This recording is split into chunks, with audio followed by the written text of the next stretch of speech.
I'm really excited to be speaking to a very interesting person today. Today, I'm speaking to somebody that I noticed first on TikTok and then on Instagram, and he is a hand balancer and a movement specialist. His name is Hiroshi. So thank you very much, Hiroshi, for agreeing to chat with us today. And I greatly appreciate you waking up early. I know you guys are 14 hours ahead, so I appreciate that. Thanks for having me. Not a problem. So first things first, who is Hiroshi and what is it that you do for a living, young man? Sure. Hiroshi is my real name, and normally I go with the name Herosan. It's a name I made as an artist, and that's who I am. I'm an artist that basically, I'm a street performer, firstly. That's my kind of profession. Of course, because of the COVID, I can't travel much right now, but I just travel around the world trying to make people laugh and happy while doing my acrobatic tricks. But right now, because of the COVID, I've had time to just focus on my own art and own exercise, which is basically calisthenics, which basically people think I've been doing this for a long time, but I started 2 years ago, specifically calisthenics. But before that, I did hand balancing, I also did gymnastics, I did breakdancing. So I'm just kind of fusing many different forms of movement into what I can do right now. Okay, so how is it that you became a hand balancing artist?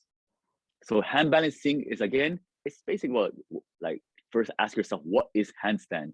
And it's basically standing on your hand. It's not like the shape of your handstand depends on different discipline you do. For instance, a handstand you want in gymnastics different to what you want in breakdancing, and it's different to what you want in circus. It's different to what you want in acro. And so I've been doing handstand since I was 7 years old as a gymnast, in a way, because I stood on my hand. But like the use of my shoulders, use of my arm, the hand width, everything is so different to when I started hand balancing more as a circus discipline. That was when I was 32. So yeah. And how is it that as a an adult at the age of 32, you suddenly decided to do this as a circus? It's hard. It's very hard. Like, in a way, there's so many techniques that my intuition, common sense tells me, no, it's so much more easier for me to do it this way. But then, of course, as a circus artist, you have to really realize that to do certain tricks, it's just so much more efficient to have your hands closer together, to have your shoulders open, etc. And only once you start really exploring these tricks, you realize that makes sense. But until then, you realize, like, why do I have to do it in a way which I feel uncomfortable? Okay, so now you said that you were doing this since the age of 7 when you were doing gymnastics, and then you've developed lots of different disciplines, whether it be hand balancing as a circus discipline, breakdancing, whatever. But tell me, who are some of your mentors when you think about people that you have either learned from or look up to when you think about hand balancing? Okay, hand balancing specifically, like, there's so many amazing hand balancers out there, like people who I've never met before, people who I've only met on the internet, and one of my coach, his name is Malhara, he's from Puerto Rico. I've had a few months of private online tutorial or online sessions with him. I've also have friends who are up like really professional class, and I just kind of bombard them with messages saying, hey, what do you think about this handstand? And because like my handstand is pretty strong in a different field, so they actually respect me in that sense. They say, okay, wow, the Herosan, like, now you just have to. But the first person who I kind of consulted my handstand is on the guy called Ruben ... and he's a street performer too, but he's hand balancing based street performer. And he's the first person who told me, Hiroshi, you're so damn strong, but if you continue to do your handstand with this technique, you wouldn't last more than another 5 years. And in the beginning, I'm like, but then eventually when I really listened to him, it kind of made sense. Like, just basically using my strength, my shoulders, instead of my alignment to hold my handstands. So again, these two are very influential for me. But I have so many other, like every person, every hand balancer I see, whether they're still beginners, whether they're advanced, they always teach me something. So in a way, everyone I meet is inspiring. Okay. And how long have you been, so is the street performing, did you say that's only been since COVID? No, that was before. So I stopped street performing since the COVID started. Okay, So I started when I was 30, Wow. which is 8 years ago. Okay, So yeah, okay. it was a big decision suddenly. Before that, I was doing completely different things in life. Yeah, what were you doing before that? So 4 years before that, I was just traveling. I was like a vagabond, just traveling from one country to another, cycling, walking, hitchhiking, whatever. And before that, I was trying to work for the UN or work for the government. Like I graduated from a pretty good university, so I have a pretty good academic background. My mother was disappointed because I decided to become a breakdancer, street performer. She was like, Hiroshi, you should be working in one of these elite Japanese, like typical Asian parent. Yeah. And it was a rebellion. But yeah, like so one of my aim, one of my not a dream, but my parental dream was for me to work for the diplomat for a government. But instead, I'm still in a way different way. I'm traveling around the world in the way I love. Yes, no, that's good. That's good. So one of the things that you talked about, and one of the things that is quite clear when looking at the skills that you show on TikTok is your degree of strength, right? And so outside of hand balancing, how do you maintain your fitness and your strength on a day-to-day basis? So again, I definitely say my strength is accumulation of my of my whole 38 years of training, in a way. Like as a gymnast, I've definitely built enough core handstanding understanding in my head. And then as a breakdancer, I gained so many like specific muscles that you wouldn't otherwise use. And then I kind of moved into calisthenics, but at that point, I've already had the rough idea of how to do a planche, which is basically in a position in your body. And so like as a gymnast, I had a real tight schedule, tight routine. My coach gave me all these like nutritions and everything. I really wanted to become an Olympic, like perform in the Olympic, back then. But and then as a break dancer, it's more like I was in my 20s. I had tons of energy. I could just dance for like 10 hours straight and still feel I'm fine. But of course, when you hit 30, you realize, oh my God, I have to really look after myself right now. So, and right now, if people ask me, like, many people ask me, so what's your workout routine? What's your workout schedule? But frankly, I basically just do it on a daily basis. Like, if I feel like it, I do 100 pull-ups. If I feel like it, I just do lots of planche workout. And when I wake up in the morning, just right now, 6 a.m., I decide, okay, I feel my body's cold, so I just do 200 sit-ups in my bed. So it's on a base, like people often think, okay, they have to kind of really go to the gym, which is good. It has its advantages. But for me, it's every moment, every place, every environment is a place where I have the chance to work out. And when I'm in the bus, for example, if I see something hanging, I'll just kind of be pulling down to kind of work my back. And when I'm walking, I sometimes just thrust my like shoulders side by side to work on my core. So yeah, every moment for me is like an exercise. Okay, which is good. I often say to patients, and I often say to people, we need to stop thinking of fitness as this separate thing from what we do the rest of our lives. We need to incorporate movement into what we do day to day, right? And take any opportunity. That's the whole point. Yep. Yes. So you said that you started calisthenics 2 years ago. Why all of a sudden calisthenics? To be frankly, like again, TikTok, like it's a platform where like there's so many kids and there's so many people who are drawn to exercise because of the COVID. They had to stay indoor. And initially, I think I didn't have calisthenics as my profile. It's more like circus, but no one cares about circus. It's too far away from what people perceive as what they're capable of.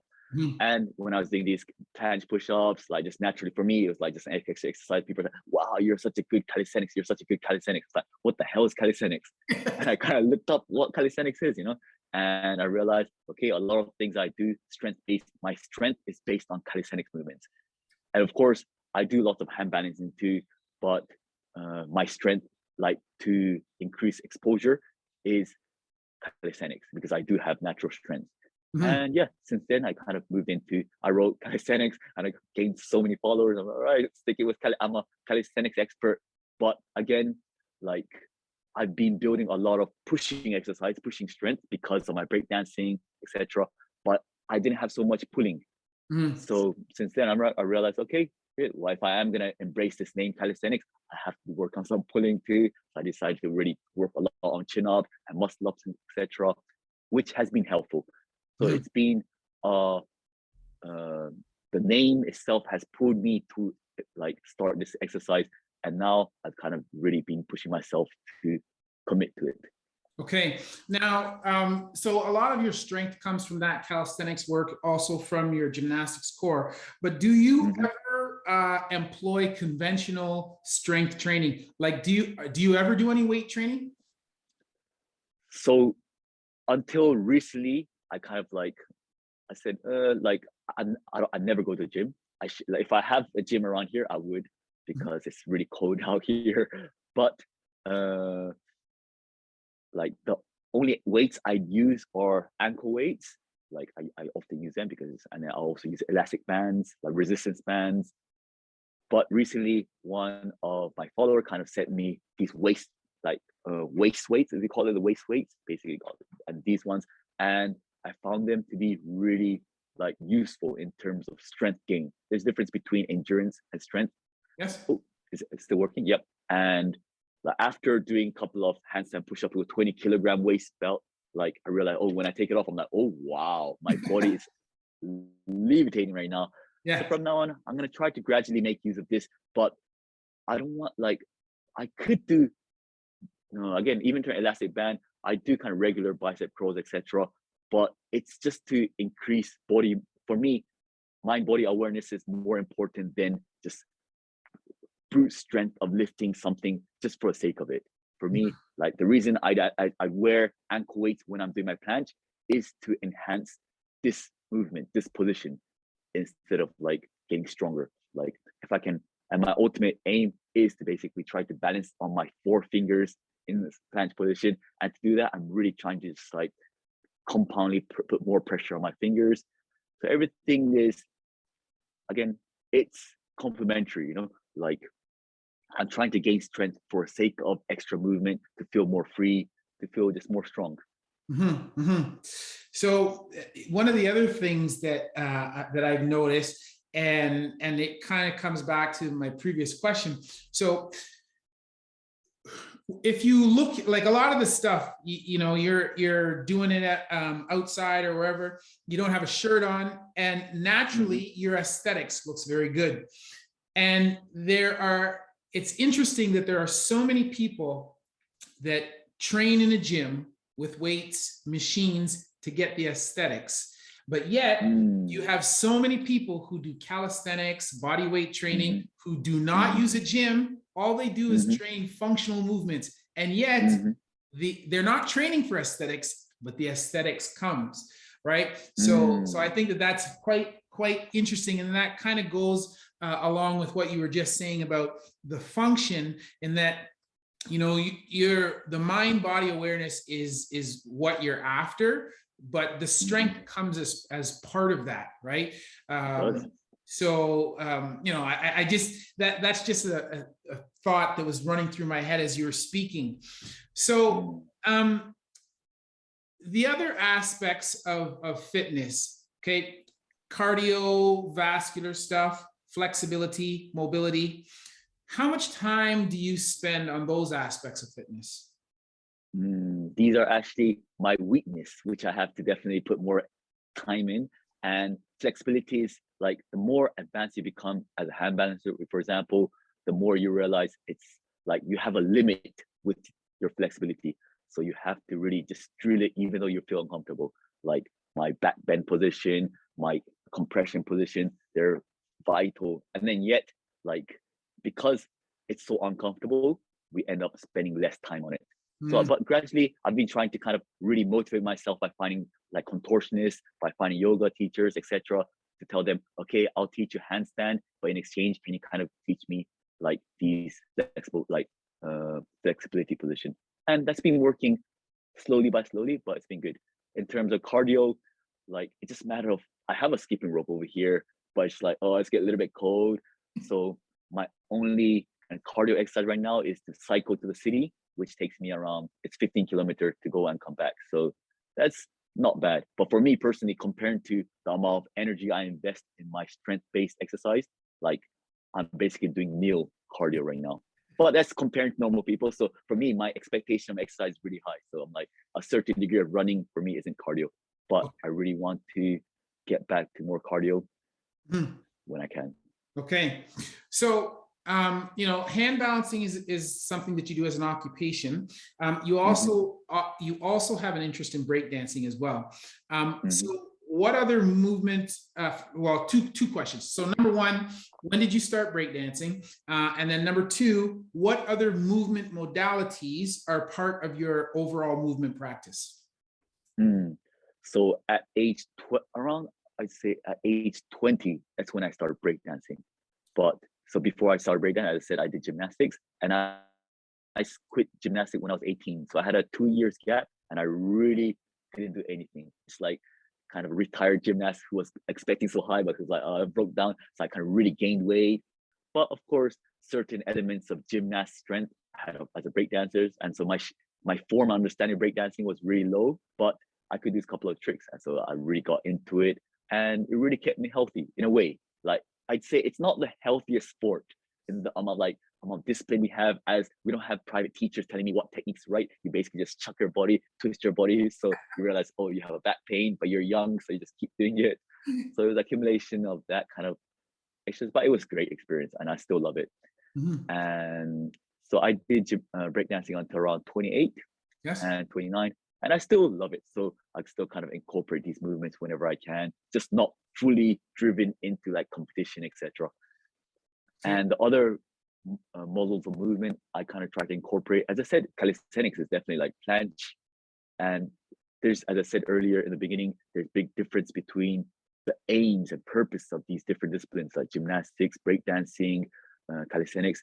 I'd say breakdancing, gymnastics more explosive, like, so the reason you do planche a little bit more, you don't have to compress so much, is the aim of planches in breakdancing is not to just hold still. Instead, you want to maybe do a full twist, you want to maybe do a flares, etc. out of it.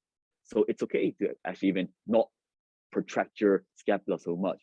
It's okay to kind of leave it neutral. Whereas in calisthenics, it's mainly based on like static movements. Like you stop, boom, you hold it for 5-6 seconds. And same as like front lever, you hold it for 5. It's not, so the aim is to like stop and to show that positioning. So like I definitely kind of like try to gain a little bit more understanding in terms of static positioning, as well as I like, for me, like I enjoy calisthenics, but I definitely want to maintain the element of movement and explosiveness from like gymnastics and breakdancing. So I'm kind of trying to do both styles. Just like focus, okay, understanding that protraction is important. At the same time, like sometimes I need to maintain neutrality in order to explode from there. So calisthenics, breakdancing, gymnastics, circus. Okay, and now of all of those movement modalities, which is your personal favorite? I think I still feel enjoyable in breakdancing, like b-boying. It's like jazz. Like if you had to compare breakdancing with ballet again, I admire so much in terms of discipline, and so like classical ballet, like strictness.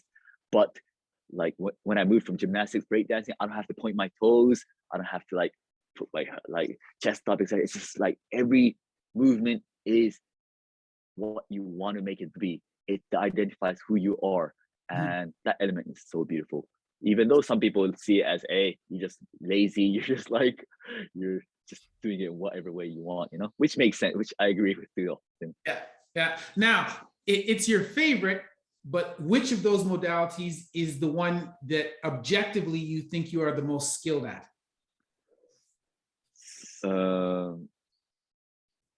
It's hard to tell. Like I'm pretty upper level hand balancer. I'm pretty upper level calisthenic athlete, and same as b-boying. And like it's hard to compare. Like but again, there's so many people higher than me, and of course, I'm pretty higher up there. So, so that's a hard answer. It's a hard question to answer. Okay. Well, no, fair. If you are skilled in all of them, then you know that's a reasonable answer. You know. So here's another question, and you touched upon this a little bit earlier, talking about injuries, and particularly when you're young. How do you feel that your movement practice prepares you, or if at all that it does, how does that prepare you for injury prevention? So every time I'm about to fall, every time I trip over, I'm kind of really grateful for my athletic ability, you know, like instantly I can kind of like fall in whatever position I know how to fall. Like sometimes I'm climbing down a hill, and sometimes I just go down to splits, you know, and I'm safe. Same as when I'm climbing up something, I can kind of instantly just like move my shoulders and then push in, which I guess is not possible for a lot of people. So like just my everyday living has been saved and helped by the movements which I've gained through my compound movements. So that's been helpful, yeah. It's funny, you know, when I talk to people about movement, the way that I think and tell me if this makes sense to you. The way that I think about movement is a language, okay? And it is, rather than a language of sounds, it is a language of physical positions and physical activity. And each of these different modalities, whether it be breakdancing, whether it be hand balancing, whether it be gymnastics, whether it be football, whether it be soccer, each of these different modalities of movement or activity is a different dialect of this movement language. And for example, you can look at somebody that, like, say, you know, I don't know if you know soccer, but say you know Ronaldo, right? You can look at somebody like that and you can say he speaks soccer at the level of Shakespeare, right? As opposed to me, I speak soccer at the level of somebody who is barely intelligible, right? And likewise, you speak, you know, you might speak breakdancing at a Shakespeare level, right? As opposed to somebody else who again is unintelligible. And so when you have all of these different disciplines, to me, you are learning different consonants, vowels, words, and phrases in that particular dialect of movement language. And when you then understand different movement modalities, that's the same as you speaking Japanese, you speaking Korean, you speaking English. All of a sudden, you can now start to throw together different, you can make all kinds of new creative phrases and sounds and things people have never imagined before, because you are able to draw from, oh, I'm going to draw a word from here, another word from here, another sound from there, and then you can make it whatever you want, right? So that's kind of how I think of language, and that's why I get excited speaking to so many different language or so many different movement specialists, because I think, oh, what words do I get to learn today? You know, what words do I get to add to my vocabulary? So, but that's just how I think about it, right? It's a beautiful comparison, beautiful. You know, so so tell me, the skill set that you have today. Well, there's so many different modalities that you've done, but how long do you think that it took you to develop, let's say, your core skills? Let's talk about hand balancing. So you already had a bit of a baseline because you were coming from gymnastics, but when you consider your start in hand balancing and compare that to where you are today, how long did it take you to develop your skill set? And it's funny, you know, I asked this same question to Miguel Santana, because I said, oh yeah, wow, okay. I said to him, when he started hand balancing, if you were to look, Miguel Santana today was to look back at Miguel Santana at the start and critique, like, you know, at what point would you say, okay, that's good? So tell me, how long did it take you to develop your core skills, hand balancing skills? I'm not sure what he answered, but again, like, it really depends on the number of, like, on the amount of time you invest, amount of time you're willing to invest, and amount of background knowledge you have, and more importantly, the guidance you have, the information you have, because just by brutally practicing over and over doesn't help. It actually is counter like it's counter, like, you're gaining bad habits and it doesn't help. But with the right guidance, Miguel is a fantastic teacher, but Miguel, like, with the right guidance, with right discipline, with right environment, like in terms of time and space, to do a really, like, good solid handstand, you know, like 2 years enough, like, to get a good handstand. But of course, from there you develop in one arm handstand, different handstand shape. It's like, in terms of what is handstand, if you're elaborating a professional, like, crazy different style, then it's an infinite search for like positioning that other people haven't done before.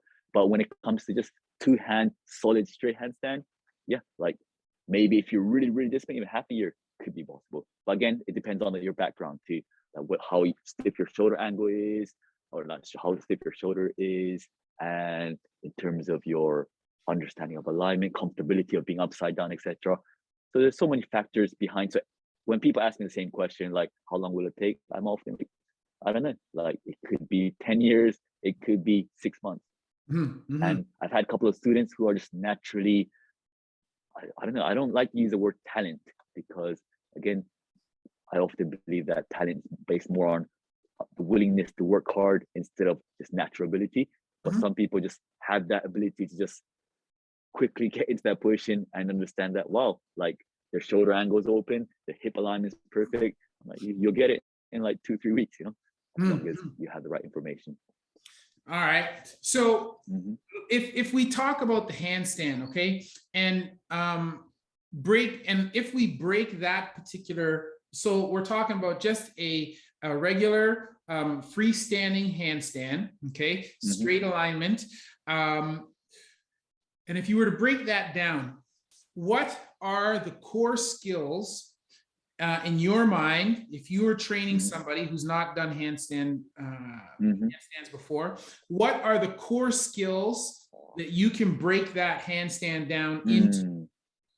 Okay, so firstly, I try to make all my students feel, especially if they're right absolute beginner, try to just feel comfortable of being their hands on the ground, to feel the pressure on their wrist.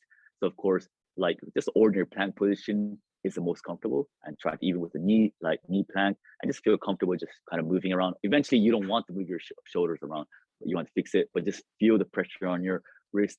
And from there, try to get them into the position where their shoulders are and shoulder angles are open, but there's body weight. So downward dog position for yoga is a fantastic pose for kind of like really generating that strength.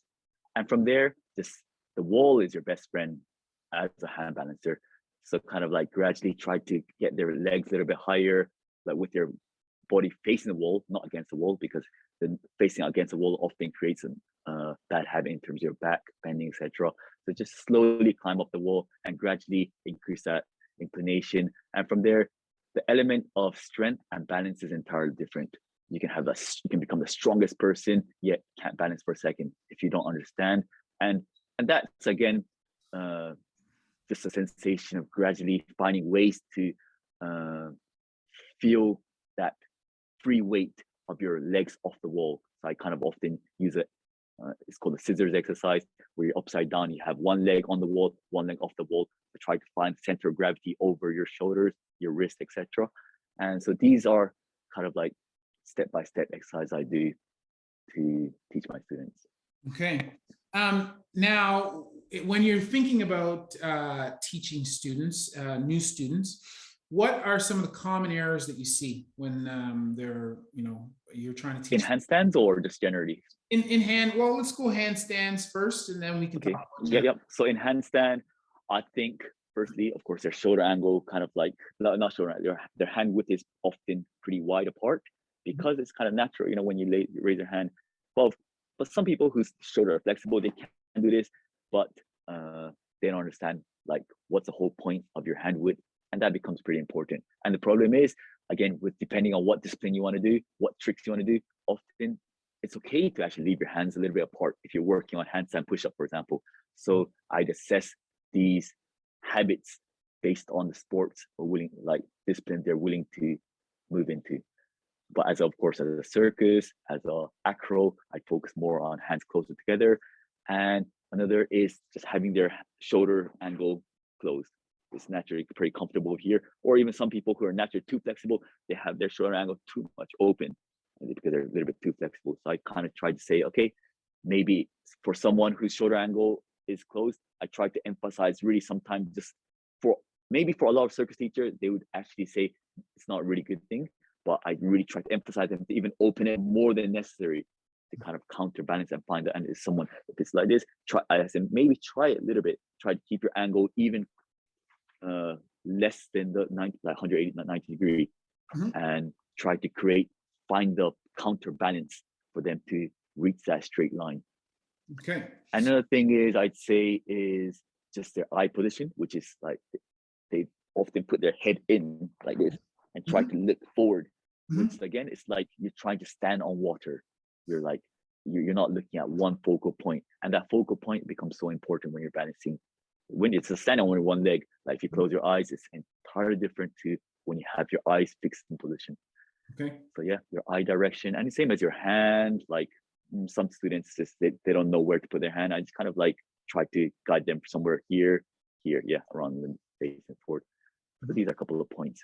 And the general mistakes people make is, as I said earlier, they built the habit of just like kicking up, and just without any focus on position, alignment, and like technique. So I think these are the biggest mistake. So for a beginner, what do you think is the easiest, most effective entry into a handstand? Planks and downward dog position.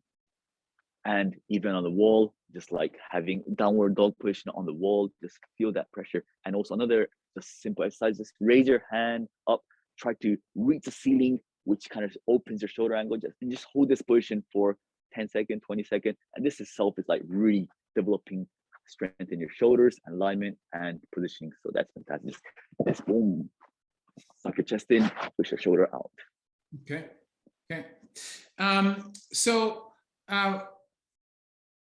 If we come back to you personally, why is it that you decided hand balancing was the thing that you were going to do for yourself as an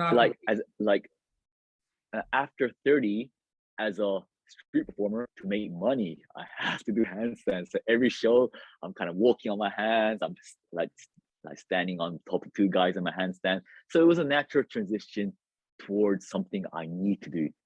But of course, since COVID, I've kind of increased the level of why I want to do it even outside my job, to just make it as an art, as a discipline which I want to enhance on. Like something like a lot of one-arm hand balancing things I do, it probably won't be really effective on the street. Like, I know what is needed as a street performer, and I realize, okay, maybe one-arm handstand isn't necessary, but maybe I might use it long run in cabarets or in indoor shows. So I have it as a potential, but it's partly because, as I said, it's something I need for my work. At the same time, it's something I love. It just feels good to be upside down and to be able to hold my positions the way other people can't. So describe for us a day in the life of Herosan. So again, right now, I'm up here in a mountain in a small village in Japan. And so I normally wake up around 8 o'clock, not 6 o'clock, but I try to wake up at 6 o'clock. And so around 8 o'clock in winter, it's maybe 7 o'clock, and it's sunrise, so I go outside and then just gaze at the sunrise and looking at the like. So right now I'm on the mountain, but facing me is a sea. So I get to just look at the sea, listen to birds, and just slowly see the sunrise. And I try to meditate for around 20-30 minutes. Sometimes it works good, sometimes it doesn't. And after that, I kind of like I try to focus on intermittent fasting. I'm not sure how you think about it, but so I don't have breakfast so much. I might have a cup of coffee, and from there, I'd just generally as a habit, I end up doing like some chin ups and a little bit stretching. And depending on my mood, I might start working on some hand balancing or some break dancing like movements. And in terms of calisthenic, like planche, like strength-based exercises, I prefer to keep it like until my body is extremely warm when I feel comfortable, because it is more likely prone to get injury compared to hand balancing for me, which I feel is very similar to yoga. I can do it every single day and don't feel any effect on the next day. Whereas calisthenics, I'd say I can only do it every other day because I know the amount of pressure it has on my body. And after, so I have lunch, and I have a pretty good lunch, like in terms of volume. And then I kind of like do some gardening, do some farming, and I study some languages, I read some books, and then I kind of had dinner. And in between, if I have some online students, I kind of be teaching them on Zoom whenever that suits them. And then I have dinner, and I kind of do some exercise again, and then kind of slowly get back to sleep around 10 o'clock. Okay. So, and now days when you are, when we are not in COVID and you're performing, where does performing fit into that daily schedule? So again, my lifestyle as a performer and my lifestyle right now is entirely different. So right now, of course, it's a stable life where I have a routine. I can kind of like pace myself. But when I'm performing, my primary everything in my head is like, okay, so like preparing for the show next day, I have to try to maybe rest my body as much as I can. I try to go to a massage parlor, like massage 3 times a week to have my body treated properly. But of course, because I'm making money, so I feel like I can deserve to spend this money, And so I do. I go to the morning around like 10 o'clock, and like we're all waiting in a queue or kind of waiting for our turn to perform. So we get to do about 2-3 shows a day. And the thing is, people think, okay, we have so much spare time. So you have so much time to exercise, you have so much time to do other things. But the truth is, when you're performing, you're giving 120% of your energy. So you think that, okay, you're only performing 2.5 hours, 3 hours a day, but no, you're using like 10 hours worth of energy. So you go back and you think, okay, I thought I'm gonna be doing so much workout, but instead I'm just watching Netflix all night. And so often I don't have a chance to really grow in terms of strength in the way I want to. Whereas right now, I don't have any like that emotional, like emotional outburst of energy. So I get to just spend constantly enough time to do the workouts I would love to. But I don't know, maybe I'd find a way to really control my energy during my show and try to still continue the path of like growth and strength even when I start performing, when the COVID is over. So do you think that during COVID, like if you look at your own personal skill development, do you think that COVID's not been good because we can't work as much as we want to, and we can't be around other people as much as we want to. But from a technical skills standpoint, do you think that COVID has been good for you for the development? Yeah, for certainly. There's so many new skills like one-arm handstand positions, which I kind of, as I said in the beginning, Malhara was teaching me privately. I gained a lot of new ideas and understanding what hand balancing is and balancing on my head and calisthenic planche movements. Like, because I recently had the vaccine, like 2 vaccines, I haven't had a chance to really, and I also went to Romania and had a kind of an indoor gig with this Awaji circus. So I've had around 2 months off. So my planche strength is kind of, it went down quite a bit, so I have to recover it. But before the whole tour, my planche was like, oh my god, I can like do a planche half asleep right now. So yeah, like it's gained incredible, like consistency is an amazing thing. Mhm. It's like no matter how crappy or like no matter how bad you are, still as long as you're consistent, you'll get there slowly by slowly. And every day I was just kind of like just doing the same thing over and over and over. And suddenly I can do all these tricks. I had like a pile of tricks that I didn't even think I could do pre-COVID. And Mhm. now it's still in my head, but of course I have to kind of regain that strength which I had 2 months ago. Okay. So yeah, I've gained a lot of strength. Okay. So, and I just wanted to touch on one thing there. You had asked about intermittent fasting. So, Hmm. I do intermittent fasting, and Hmm. I didn't mean to do it initially. I just kind of stumbled into it, and that's just Hmm. because, as a surgeon, my OR days, some days cases would be very unpredictable. I wouldn't get to eat lunch, and I would not, or my clinic would be very busy, and I would miss lunch. So Mm. I kind of started realizing, hey, I'm not eating lunch. That's okay. It didn't bother me. I don't feel too bad. So then I started thinking, well, can I miss breakfast too? And will that make a difference? Mhm. So probably 5 days a week, I only eat one meal a day. I Mhm. don't Oh eat wow, breakfast. Yeah, wow. I drink Mhm. water in the morning. I drink water at lunch, and then I don't eat until dinner. So that's probably about a 16-hour fast, and I do that Mhm. about 5 days a week. And then on the weekends, I Mm. don't have breakfast, but I'll allow myself to eat lunch. So Mm. I'm a big fan Okay. of intermittent fasting, Sure. and I think it's, you put your body into a little bit of a stress state, because you don't have Mhm. the food, and it allows your body to operate more efficiently, because it's trying to find the nutrients, right?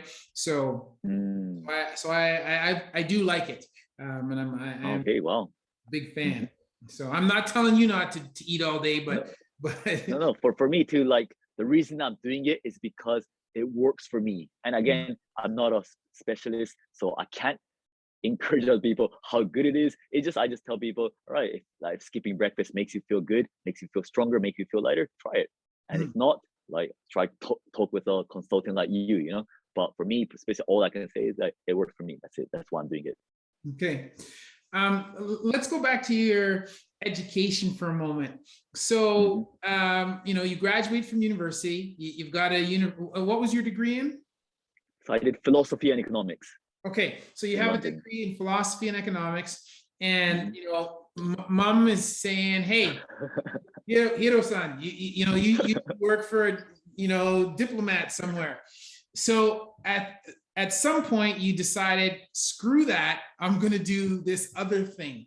So at the moment that you decided not to work in a conventional job, why did you decide to do that? I think it was one of them was there's a lot of things, but I think the major one was there was a massive earthquake in Japan, which was like 999 or something, and that was a trigger for me to. That was just before my examination for this diplomat, Mhm. and I realized, oh wow, there's so much people suffering, and there's so many people like uh, don't even have a shelter or whatever in Japan right now. And I'm here just in my office, not office, but in my table, just like studying these, memorizing these statistics. And so I remember posting on Facebook like the question, hey, like what am I doing? I'm meant to be serving people in the future. And instead I'm kind of just watching people on the news suffering like while I could just go there and volunteer right now. But I still just kind of stayed for 2 more weeks, did my exam kind of half reluctantly. And then the day after, I went straight to these sites where the evacuation sites. And I spent 3 weeks there, kind of like talking with people and just seeing. There's one guy who said, oh, well, he's worked for 35 years hard as a businessman and he had 5 big houses, but in one day, everything vanished. My life is nothing.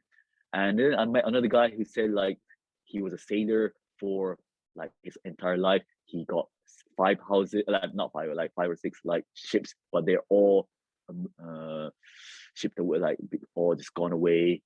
But he said his life, he doesn't regret his life. He got to travel around the world.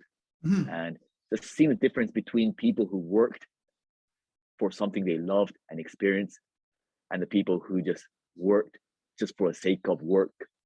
Just seeing the difference made me think, okay, I could have a choice to just commit to a job just for the sake of prestige. At that same evacuation site, I saw a street performer who was kind of like, he was the juggling and he was kind of putting some things on his face, and he was a mid-age or even a little like 50-year-old Aussie guy in Japan, and people in the middle of nowhere, they lost all their house, they had no future prospect, etc. But they was watching this guy and laughing. You know, some of them were crying because of the laughter. And when I saw that, I'm like, this is more beautiful than any other job I've seen. Mhm. And after that, I told him, hey, I want to street perform too. And he said, yeah, you can do breakdancing. Try to come to Australia. Mhm. And I said, I was kind of saying, okay, maybe, you know. And I decided to start traveling first. So after 2 or 3 weeks after I went to the evacuation site, I flew straight to Lithuania, thinking, okay, I want to just cycle around the world. So I kind of bought a bicycle in Lithuania and I started cycling. It took me around 2.5 months to cycle all the way down to Athens. And I thought, no, this is not enough. So I want to go next to Africa. So I went to kind of Africa, I went to Egypt. I walked across Egypt. I went to South Africa. I kind of like hitchhiked across South Africa. And then eventually I went to Philippines, I went to South America, and I ran out of money. And I realized, oh wow, so now this is, I saved up money when I was studying from uni, etc. But now what can I do? And I thought I go to Australia. I remember that street performer. So, but before that, I needed a reason to go to Australia. So I kind of used farming. So I kind of applied as farmer. I realized that farming was a scam. So I paid for all the uniform, etc. But again, I was left with no money in Australia. And I thought, what can I do? So I started just dancing on the street, and slowly by slowly, even though it was an easy path, I became a street performer. I met this Australian guy in Australia, and he's like, wow, like you've done well. And now, since then, I get to just travel around the world. I get invited to these big festivals. I perform on the big streets, and this is how it started. Okay. Now, you had said at the start, so you had formal training in gymnastics, but in everything else, have all of those skills been self-taught? So breakdancing, again, there are few schools that are starting to teach breakdancing, which is good. I think teaching, but generally in my age, like when I was like 15, like 20 years ago, it's more like gathering of teenagers, it's like dancing and showing each other tricks. And the thing about breakdancing comparing to circus gymnastics, calisthenics, is there's no uh, model. There's no what's right or what's wrong. In fact, the opposite, the more weird you can be, the more individualistic you can be, the more you'll be respected and admired as a dancer. So of course, there are certain tricks that you want to get because you feel like that's a cool trick. But if you can kind of like, no one would correct you, hey, that's your shape is bad. Because if you can actually specialize that movement, if you can specialize in that language, as you say, then you'll be respected. Whereas that's a problem for me, something that I get a little bit pushed away from circus, for example, or ballet, is that like the forms of you have to put your chest in, you have to put your open shoulder angle, which makes sense to a certain degree, especially if you're doing if you're doing performing with other artists, because you want it's not your own body, but it's someone else's body that you have to take consideration of. But if you're performing by yourself, I'd say I try not to give a chance for circus artists and maybe explore their physical potential as maybe something that this position is not inferior to this position. In fact, maybe there's something that can come out of this position, and they can explore language that is outside their comfort. Okay. So you have all these different modalities of movement that you practice. Do you think that there's crossover between the different modalities? And do you think that skills in one modality prepare you for skills in another? Absolutely. like, as I said, there's differences, but also as long as you're aware of the differences and as long as you're willing to adjust to it, everything can, like hand balancing, I can kind of, I know how to work in breakdancing handstand, gymnastic handstand, circus handstand, acro handstand, and like it's total crossover, same as planches. Of course, there's protraction, there's retraction, like kind of neutral. But again, as long as you're aware of the difference, like you can kind of adjust to it. And same with like breakdancing movements is the thing about breakdancing is, again, it's a dance that basically collected from martial arts. They collected from salsa, they collected from capoeira and whatever. So it's a composition of different movements. And that's what I find attractive. It's a collection from gymnastics, whereas, and then it's often right now gymnasts are thinking, wow, these breakdancing is cool, so they're actually incorporating these breakdancing tricks into their gymnastic routine, which is good too. Because you were formally trained in gymnastics, do you ever find that there are moments when you are trying to do a skill and you don't intend for it to be expressed as a gymnastics movement, but because that's sort of your foundation, you go to do something and it's like, oh, yeah, I didn't mean to do gymnastics, that I meant to do something else, but it just kind of came out because it's ingrained in there. My first few months as a break dancer was embarrassing. Like, it's called top rock, you know, you basically like kind of like like see these steps. I remember I needed to point my toes every time, and it was like when I look at these videos of my dancing, I'm like, wow, I cannot be more gymnast than this. And so like pointing my toes was like it's just my nature, you know. Yes. And then gradually I became more hunchback, which is like, and then of course, like hunchback position is kind of like not really healthy for other movements. So I'm kind of like really trying to adjust my hunchback into, but hunchback is, again, it's a kind of neutral position for breakdancing. So it depends on what kind of movements you want to explore. Okay. So Herosan, let's look into the future. Okay. So let's look at the future 5 years and let's look into the future 10 years. So what do you want to see yourself? What do you see yourself doing 5 years from now? And, you know, assuming that COVID is done. Okay. So what do you see yourself doing 5 years from now? And then what do you see yourself doing 10 years from now? So I'm actually glad that you put down that assumption, because for me, one thing I've learned from this 2 years is that nothing can be planned.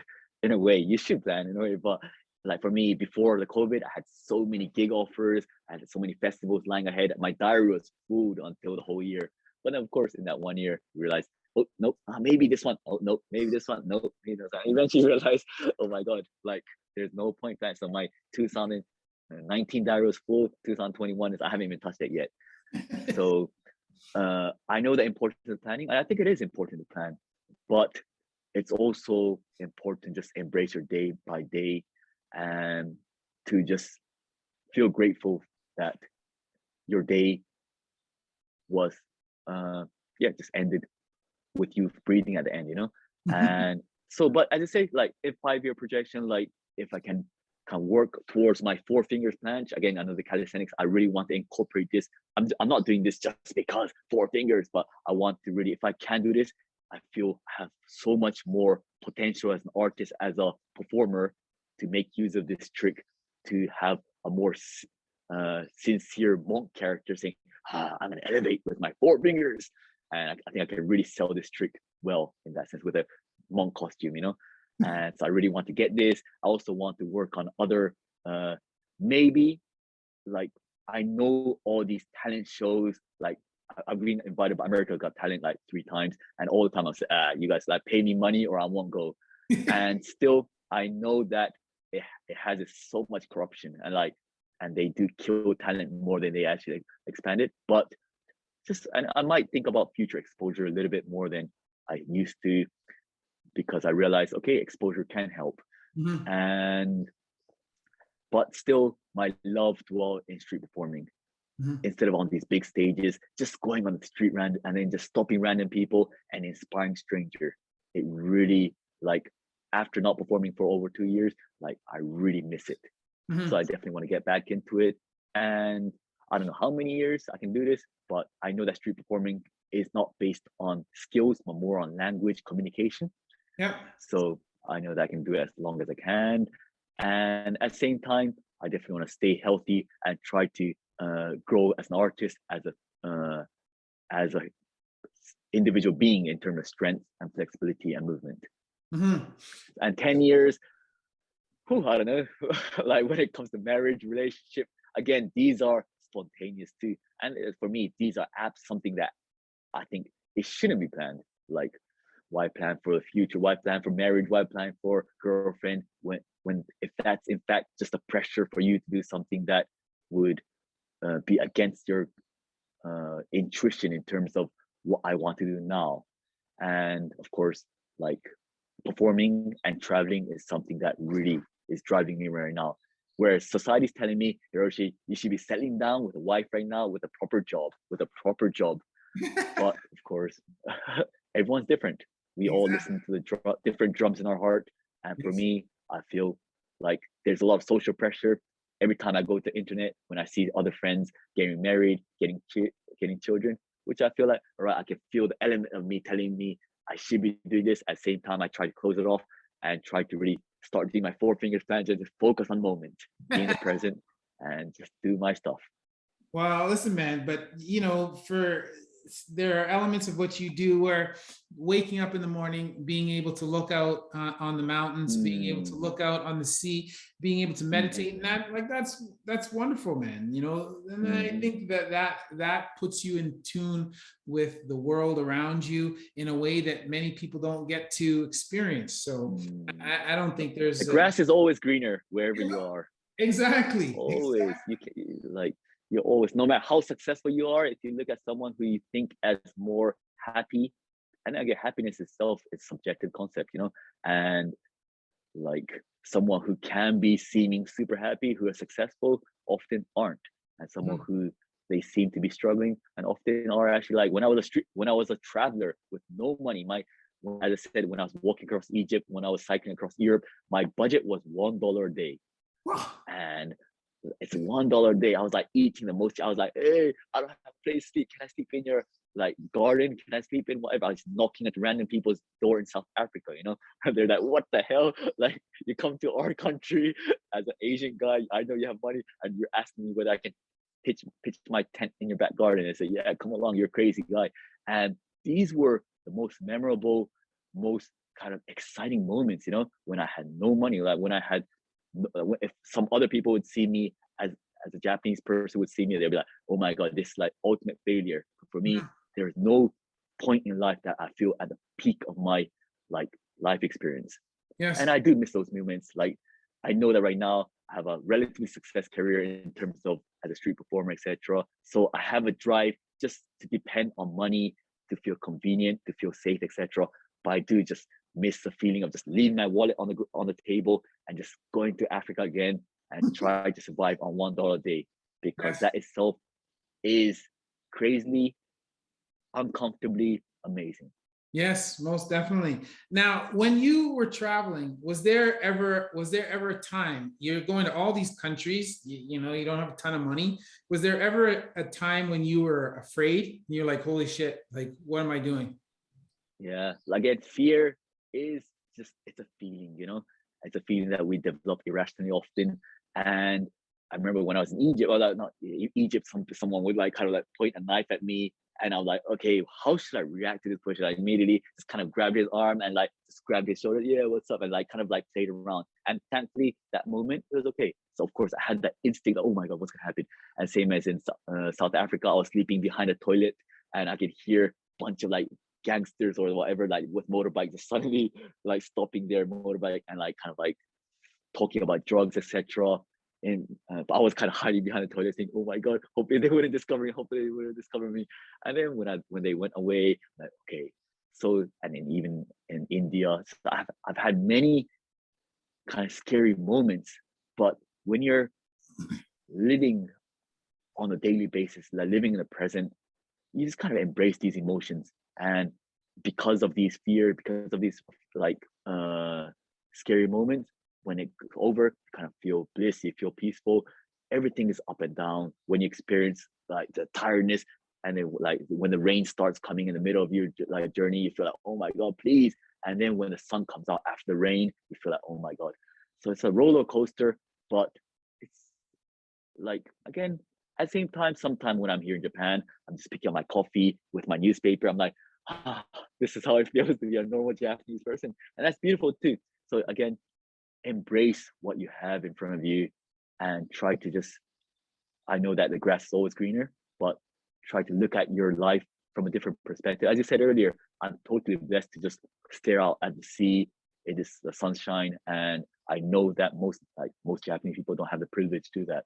Mhm. And of course, some people see me as jobless right now because I don't have performing, but some people would see it as, wow, you have the privilege to be jobless Yes. and not worry about it right now. Yeah. And so in that way, I totally understand. Like I had the financial, like people are in debt right now, you know, I've never been in a debt. Mhm. So yeah, I feel privileged, Cool. grateful. And you mentioned that you were studying some languages. What languages are you studying? So right now, like I'm studying a bunch of languages. When I was in South America, of course, I was speaking Spanish every day. I was doing my show in Spanish. So I still want to maintain my Spanish, but I'm more into French these days because I was kind of performing in France a little bit and I really want to develop my French. That's my main focus. At the same time, I study Chinese. I did speak a little bit Arabic. I spoke a little bit Korean, etc. So it's, of course, Japanese, English. So it's kind of fused of different languages depending on different places I've been to and wanting to know more and wanting to spend more time in these countries again. So I think that's what language comes from. Like you want to learn these languages because you have a purpose. You don't want to Yes. learn. Well, I guess some people just want to learn language because it's fun. But for me, it's a purpose. The reason I learned Arabic is I spent 35 days walking across country. I had nothing else to do. I'm like, hey, assalamu alaikum. I'm like talking to random people in different, and the joy of being able to express that language in their own, like, in the way that connects with these people. And I guess, as you said earlier, when it comes to movements too, you get to really explore different movements and you get to share these movements with other artists, other athletes. And that's what's so fun. Like, and that's what I don't like when I see one discipline making fun of other discipline, which often happen. Calisthenic athletes and bodybuilders, they're like always like, they're building muscles for no reason. Whereas bodybuilders, oh yeah, look at it, we get all the girls, we get all the money, etc. Which is like, hey guys, both are beautiful. Yes. Like they're both, I respect and admire both of them in different ways. And so like people who can really commit to the nutrition, they can commit to all their aesthetic. I admire the people who just don't care about aesthetics, but instead just focus on the movements. Mhm. And so yeah, this, and for me, I want to try to get I want to just pick and like cherry pick as many things as possible from as many athletes and artists as possible. Mhm. So you've been to lots of places and performed lots of places. Where is your favorite place to visit? Yeah, that's another common question. And that's same as question, what's your favorite food? What's your favorite book, etc. And it really, it's, I've had great experience in so many different countries. Like when I was in Tanzania, I climbed Kilimanjaro. That was like it's like a great experience. I walked across Egypt, and for other people, walking across Egypt is just sadistic and some crazy, purposeless. What are you doing? But it was a personal journey for me, which the journey itself mattered and it's beautiful. Same as cycling across India. I cycled across India and like basically asking people, hey, like a cup of chai for 5 cents is too expensive. Give it for me for 3 cents, you know? So that bargaining of like the cheapest ever lifestyle. Like right now, I'm like, oh my God, just spend 10 cents to buy 3 chai if you want, you know? Yeah. But like also all these countries, for me, more than the beautiful sights, of course, Greece is beautiful. All these European countries, Eastern European countries, Western European, like Canada has its many beautiful sides. But more than the sights I see is experience I had and the personal experiences that often was a little bit crazy and wild. These are the countries that has been memorable to me. As I said, like Egypt, India, Africa. Mhm. And but in terms of if I have to recommend people, hey, where you had fun, where you can have good food, where it's cheap, etc. I'd always say Thailand. Okay. Thailand is like, it's like an all package for tourists, where like, if you come, like, Japan has its beauty. It's so beautiful. The food is good, etc. But frankly, it is an expensive place. Yes. So I can't recommend to everyone, like all the backpackers. Whereas I'd say, hey, just go Thailand. I know you have fun. You go to the Yes. beach. You have the mountain. You have the forest. You have everything. Okay. Last question here, son. Where can people find you online if they're looking for you? Well, I prefer everyone to find me on the street somewhere, where, of course, as a street performer. But meanwhile, you can find me on social network, on Instagram, on TikTok. I prefer you to follow me on Instagram because I feel more intimate connection. But Herosan Show, HerosanShow, like a hero, you know. So I have a small joke. My father was my hero. That's why I call myself Herosan. Okay. About that. There you go. I like it. I like it. No, thank you so much, Chris. So I want to say thank you very much for joining me this morning. Well, for me, the evening, but for you, the morning. I appreciate you getting up early to spend some time with me and to educate myself and to anybody who's listening about your movement practice and the development of your skills and some of your life experiences. So I thank you very much for that. Thank you. I feel greatly honored that you would take the time to sit with me. Well, the honor is mine. There you go.